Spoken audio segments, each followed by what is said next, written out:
ကျေးဇူးပါတော်တော်ပူဇော်ဒီနေ့သက်ကိုသူတို့ပြောမယ်ဒီသူမမနာတော့ ပြီးတော့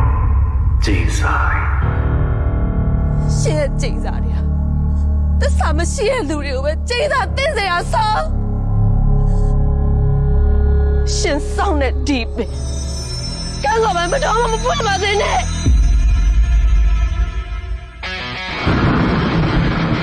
ကံခေါ်ခွင့်နဲ့တွေ့စတဲ့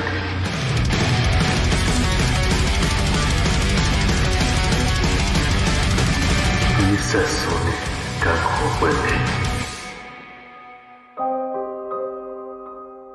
ဒီပင်ရကန်းကောင်ကသစ္စာဆိုတတ်တယ်တဲ့